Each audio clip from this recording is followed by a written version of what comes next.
The next morning, Jang arrives, and Woon prepares materials to aid his training. He is impressed by the systematic and regular training plan, starting from basic physical fitness to diet and rest. Woon acknowledges the importance of building a strong foundation and explains that the body is formed by what one eats, how one moves, and how one rests. Jang agrees, acknowledging that all martial arts originate from a person's body.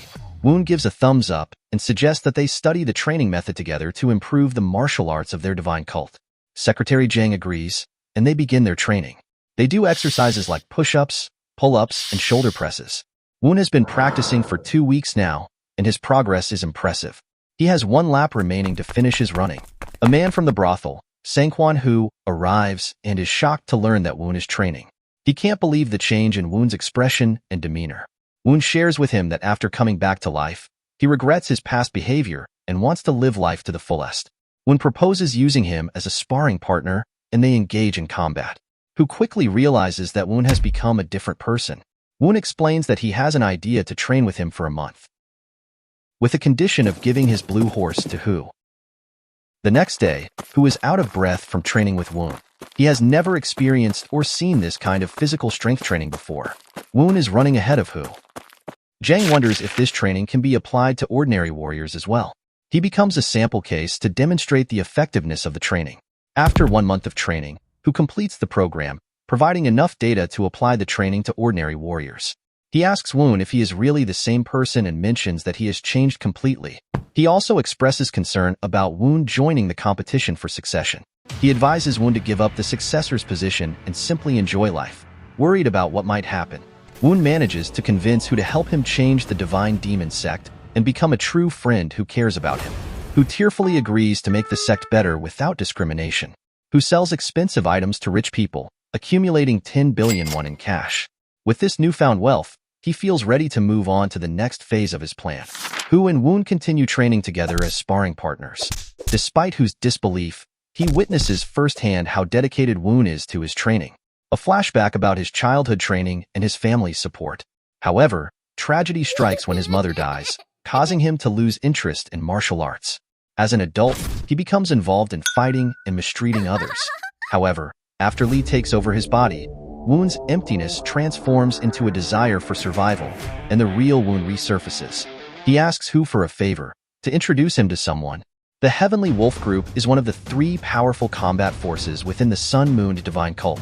They are considered the strongest unit, bringing together the most skilled members of the cult. Among them, the finest archer is known as Sabu Sien, who gets in touch with Sabu Sien, and they arrange to meet at a fancy inn. When Sien arrives, they greet each other, and Sien notices that Hu is in good shape and asks if he's been training.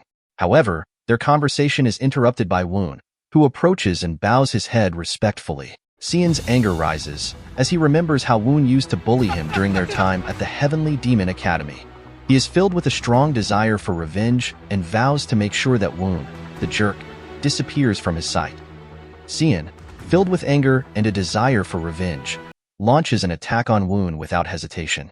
However, to his surprise, Woon falls down to his knees, admitting defeat. He is confused by this unexpected turn of events, but Woon's surrender doesn't matter to him. Instead, he proposes a deal to Woon involving the Triad Chuzik technique. Woon agrees to the deal, and the fight begins. Sien tries to hit him, but he skillfully avoids the attacks. Sien tries again, but he manages to block the last hit purely by luck. In the Divine Demon sect, which values power and dominance, swords and other weapons are highly regarded as symbols of strength. However, archers were often looked down upon by the warriors because their way of fighting, which involved keeping the enemy at a distance, was considered less superior in the sect's eyes. Woon expresses his serious need for a skill that can dominate the midfield. Sien realizes that their time is up and stands up. However, Woon convinces him with determination, expressing his intention to create the strongest archer unit in the Divine Demon sect and appoint Sien as the leader. Sien, feeling humiliated, Woon then reveals a treasure of cash, proving his commitment to creating a real archer unit. With a serious face, Woon declares his ambition to become the successor of the Divine Demon sect. Sien, initially reluctant, sits back down and changes his mind. They have a conversation where Woon apologizes for what happened at the academy. However, Sien still does not fully trust him. Woon asks Sien to teach him how to bow. Sien responds with excitement, promising to teach him everything about the bow in great detail. After their successful encounter, Woon and Cian celebrate by drinking together. The next morning, as the sun rises, Woon continues his training with a bow. Cian watches him closely and teaches him how to use the bow effectively. Woon is amazed as he sees Cian hitting the target with great precision. In a drunken state, Cian signs a contract with Woon, expressing his commitment to leave the Heavenly Wolf Group and join the new unit that Woon has created.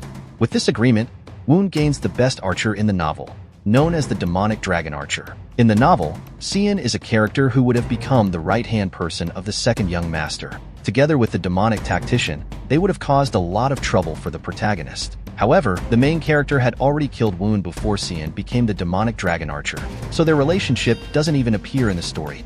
Woon realizes that he needs not just one strong individual, but a whole special unit to achieve his goals. In the morning, Woon sits by the window, enjoying his tea and thinking about how to create the special unit. Cian and Hu greet him and Woon asks about everyone's progress. Cian shows a list of skilled archers he knows from the Heavenly Wolf Group, who informs Woon that it's complicated to form a military group. It's not enough to have a master, they need a commander. If it was just a regular military unit, things would be easier. However, to officially register with the divine cult, they have to meet many requirements. Woon, deep in thought with his hands on his chin, realizes that the military unit they want to create won't get any benefits from the divine cult. They need money to cover the group's expenses and have access to training facilities and weapons. Unfortunately, they don't have enough money for all that. Woon wonders what they can do. Hu suggests an alternative solution. They can absorb an existing group from the Sun-Moon Divine Cult. Hu explains that the cult has many other small to large groups, not just the Central Army. They can aim to establish their own unit under one of those existing group names. This way, they can enjoy the benefits and resources already available to those established groups. Woon wonders if there's actually a suitable group to choose from for their plans. Suddenly, he remembers the Four Heavens gang that he created, which surprises him. He realizes that the group of thugs he formed was actually an official troop, but Dampyeong was the real manager, not him. As Woon is about to leave, Hu stops him, expressing concern about dealing with Dampyeong. He intends to see Dampyeong and ask him to hand over the group. Hu expresses concern and asks if Woon remembers what kind of person Dampyeong is. Hu explains that Dampyeong spends money on women and drinks using the group's funds, so it's unlikely he'll willingly give it up. Woon insists that if Dampyeong refuses, they will make him comply without wasting time. Hu's suggesting a conversation over drinks as a more diplomatic approach. However, Woon insists on speaking with Dampyeong immediately. They go to a brothel where Dampyeong is eating, but no one is allowed to enter until he finishes his meal. Woon forcefully opens the door, causing a disturbance. This angers Dampyeong, who throws a ceramic object in rage, but Woon catches it effortlessly.